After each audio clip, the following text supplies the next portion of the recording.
រឿងដែលយើងមានការតោះតេងអីគ្នានឹងយ៉ាងណាគឺត្រូវតែអាស្រ័យការព្រមព្រៀងគ្នានឹងឲ្យបញ្ញាប់ទៅយើងអត់មានពេលច្រើនទេកុំឲ្យដៅកាហាយស្ដាយក្រោយការព្រមព្រៀងគ្នាល្អជាងល្អណាស់ដែលយើងអាចនិយាយគ្នាបានគឺថារឿងខុសរឿងត្រូវទុកដោយឡែកសិនព្រោះឲ្យតែយើងអាចនិយាយគ្នាបានស្រួលចិត្តគ្នាទៅគឺយើងនិយាយបានទេរឿងអីក៏និយាយបានដែរឲ្យតែចិត្តស្រួលដាក់គ្នារឿងធំទៅជាតូចរឿងតូចមិនបាច់និយាយណាឲ្យតែត្រូវគ្នាវាស្រួលទេដូច្នេះគឺថាត្រូវយកអាការត្រូវរើគ្នាព្រមព្រៀងគ្នានេះជាធំណាធំជាងអាហេតុផលដែលយើងគិតប្រកាន់គ្នានោះកុំយកហេតុផលមកប្រកាន់គ្នាមកឆ្លោះគ្នាថាយើងត្រូវគេខុសណាយើងយកហេតុផលត្រូវខុសមកឆ្លោះគ្នាគឺអត់មានប្រសិទ្ធភាពកណាហ្នឹងឯងត្រូវមានគុណធម៌ពីលើហេតុផលនឹងទៅទៀតរឿងខុសរឿងត្រូវសម្រួលតាមក្រោយបានទេប៉ុន្តែប្រយ័ត្នចូលដល់អាការដែលយើងបណ្ដែតបណ្ដោយពេលវេលានេះនឹងឯងដល់តែយើងបដែតបដោយមនុស្សយើងវាតែងតែមានការខ្វះខាតតែរៀងខ្លួននឹងឯងទៅដល់អញ្ចឹងទៅមនុស្សដែលស្រឡាញ់គ្នាវាមិនទំលាយអារឿងដែលមិនល្អនឹងមកទេនឹងឯងទោះជាដឹងក៏ដោយធម្មតាកល្យាណមិត្តគុណធម៌វាមានការដូចថា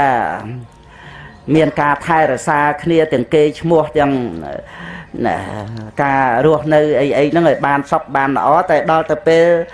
តោះអធិស្ស្រ័យគ្នាស្អប់គ្នាគឺត្រូវលើកយករឿងមិនល្អនឹងឯង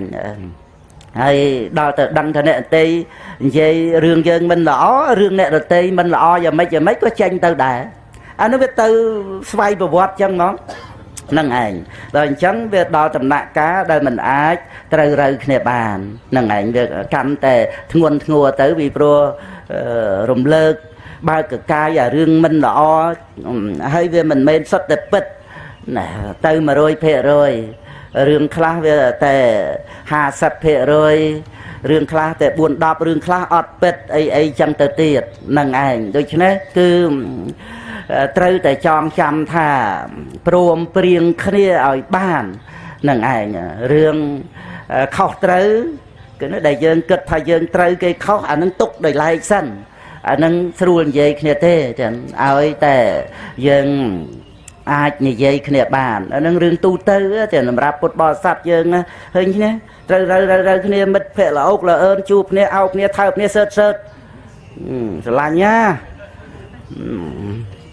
ប្រាប់តែប៉យរៀងខ្លួនអស់អញ្ចឹងហ្នឹងឯងអាហ្នឹងគឺរឿងចេះស្រឡាញ់ប៉ុន្តែអត់ចេះថែរក្សាហ្នឹងឯងដល់អញ្ចឹងទៅវាមានរឿងដែលនិយាយអាក្រក់ពីគ្នាវាអត់ប្រយោជន៍ទាំងអស់គ្នាអ្នកនិយាយក៏អត់ប្រយោជន៍អ្នកដទៃហ្នឹងក៏បានតែមួម៉ៅក្តៅក្រហាយអញ្ចឹងទៅហ្នឹងឯងដែលជារឿងក្រំគ្រាមកដល់ពុទ្ធសាសនាពីព្រោះពុទ្ធបរិស័ទដឹងឯងមានទូនាទីថែរក្សាពុទ្ធសាសនាណាភារកិច្ចធំណាហើយថែរក្សាតែចិត្តខ្លួនឯងអត់បានមកថែរក្សាពុទ្ធសាសនាអីពុទ្ធសាសនាត្រូវអន្តរាយដោយសារខ្លួនឯងអត់ដឹងទេ